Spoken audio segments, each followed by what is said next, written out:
అందరికీ జై గురుదత్త. నా పేరు యశిక.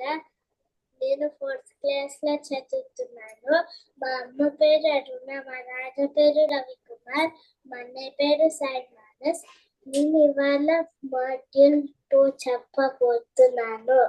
ఓకే, వెరీ గుడ్ నాన్న. సో స్టార్ట్ చేద్దాము. Module 1 chapters 1, 14 and 17. Okay, right. అత్ర శూరా మహేశ్వాసాః అత్ర శూరా మహేశ్వాసాః భీమార్జున సమాయుధే యుయుద్ధానో విరాటశ్చ ద్రుపదశ్చ మహారథః धृष्टकेतुश्चेकितानः काशीराजश्च वीर्यवान् पुरुजित्कुन्तिभोजश्च सैभ्यश्च नरपुङ्गवः युधामन्युश्च विक्रान्तः उत्तमौजाश्च वीर्यवान् सौभद्रो द्रौपदेद्याश्च सर्व एव महारथाः अस्माकं तु विशिष्टाये तानि बोधद्विजोत्तमा नायका मम सैन्यस्य संज्ञार्थं तान् ब्रवीमि ते।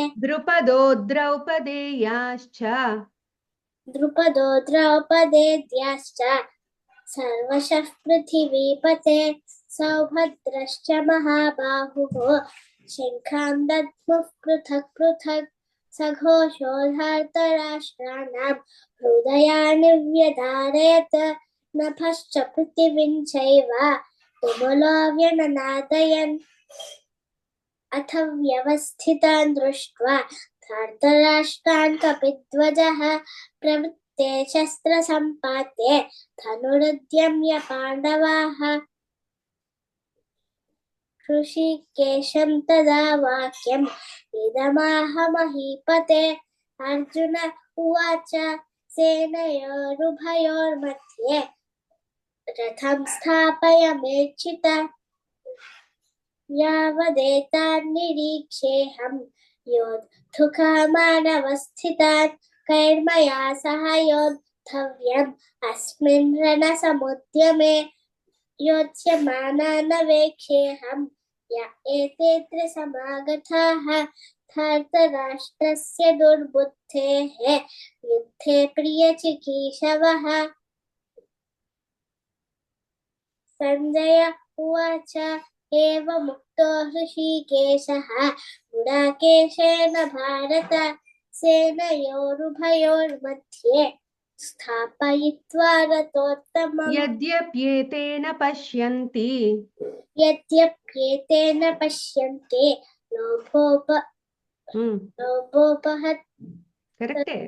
लोभोपहत चेतसः कुलक्षयकृतं दोषं मित्रद्रोहे च पातकं कथं न ज्ञेयमस्माभिः पापादस्मानिवर्तितं कुलक्षयकृतं दोषं प्रपश्यद्भिर्जनार्दन कुलक्षये प्रणश्यन्ते कुलधर्मा सनातनाः धर्मे नष्टे कुलं कृत्स्नम् अधर्मोऽभिभवत्युत अहो बत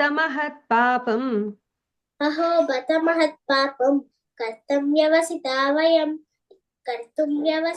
वयं यद्राज्यसुखलोभेन हन्तुं स्वजनमुद्यताः यदि मामप्रतीकारम् अशस्त्रं शस्त्रपाणयः धार्तराष्ट्रारणे हन्युः तन्मे क्षेमतरं भवेत्। संजय उवाच एवमुक्त्वा अर्जुनः सङ्ख्ये रथोपस्थ उपाविशत विसृज्य सशरं चापं शोकसंविघ्नमानसः।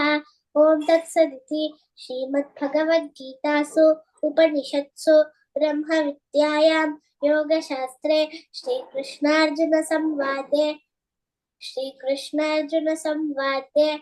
अर्जुनविषादयोगो नाम प्रथमोऽध्यायः। मम योनिर्महद्ब्रह्म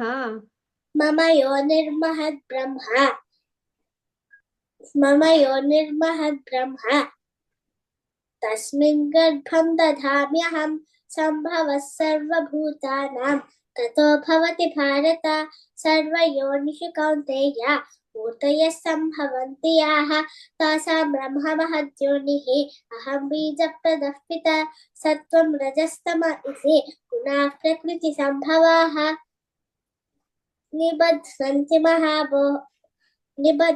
महाबाहो देहे देहिनमव्ययम् तत्र सत्त्वं निर्मलत्वात् प्रकाशकमनामयम् सुखसङ्गेन बध्नाति ज्ञानसङ्गेन चानघ तजो रागात्मकं विद्धि तृष्णसङ्गसमुद्भवम् तन्निबध्नाति कौन्तेय कर्मसङ्गेन देहिनम् ऊर्ध्वं गच्छन्ति सत्त्वस्थाः ऊर्ध्वं गच्छन्ति सत्त्वस्थाः मध्ये तिष्ठन्ति राजसाः जघन्यगुणवृत्तस्थाः अधो गच्छन्ति तामसाः नान्यं गुणेभ्यः कर्तारं यदा द्रष्टानुपश्यति गुणेभ्यश्च परं वेत्ति मद्भावं सूधि गच्छति गुणानेतानतीत्यत्रित् देहि देहसमुद्भवान् जन्म मृत्युजरा दुःखैः विमुक्तोऽमृतमश्नुते अर्जुन उवाच कैर्लिङ्गे स्त्रीन् गुणानेतान् अतीतो भवति प्रभो किमाचारः कथं चैतान् स्त्रीन् गुणानतिवर्तते श्रीभगवान् उवाच प्रकाशं च प्रवृत्तिं च मोहमेव च पाण्डव न द्वेष्टि सम्प्रवृत्तानि न निवृत्तानि काङ्क्षति उदासीनवदासीनः गुणैर्यो न विचार्यते गुणा वर्तन्त इत्येव यो वतिष्ठति नेङ्गते समदुःखसुखस्वस्थः समलोष्टाश्मकाञ्चनः तुल्यप्रिया प्रियो धीरः तुल्यनिन्दात्मसंस्तुतिः मानापमानयोस्तुल्यः तुल्यो मित्रादिपक्षयोः सर्वारम्भपरित्यागी गुणातीतः स उच्यते यजन्ते सात्विका देवान् यजन्ते सात्विका देवान् यक्षरक्षांसि राजसाः प्रेतान् भूतगणांश्चान्ये यजन्ते तामसा जनाः अशास्त्रविहितं घोरं तप्यन्ते ये तपोजनाः दम्भाहङ्कारसंयुक्ताः कामरागबलान्विताः कर्षयन्तः शरीरस्थं भूतग्राममचेतसः मां चैवान्तः शरीरस्थं तान् मिथ्यासुरनिश्चयान् आहारस्त्वपि सर्वस्य त्रिविधो भवति प्रियः यज्ञस्तपस्तथा दानं तेषां भेदमिमं शृणु अभिसन्धाय तु फलम् दम्भार्थमपि चैव यत् क्रियते तदेह इज्यते भरतश्रेष्ठ तयज्ञं विद्धि राजसं विद्धिहीनमसुष्टानं मन्त्रहीनमदक्षिणं श्रद्धाविरहितं यज्ञं तामसं परिचक्षते देवद्विजगुरुप्राज्ञा भोजनं शौचमार्जवं ब्रह्मचर्यमहिंसा च शारीरं तप उच्यते अनुद्वेगकरं वाक्यं सत्यं प्रियहितं च यत् असदि మళ్ళీ చెప్పు अनुद्वेगकरं वाक्यं सत्यं प्रियहितं च यत् स्वाध्यायाभ्यसनं चैव वाङ्मयं तप उच्यते मनः प्रसादः सौम्यत्वं मौनमात्मविनिग्रहः भावसंशुद्धिरित्येतत् तपोमानसमुच्यते श्रद्धया परया तप्तं तपस्तत्त्रिविधं नरैः अफलाकाङ्क्षिभिर्युक्तैः तामसं परिचक्षते మళ్ళీ చెప్పు श्रद्धया परया तप्तं तपस्तत्त्रिविधं नरैः अफलाकाङ्क्षिभिर्युक्तैः तामसं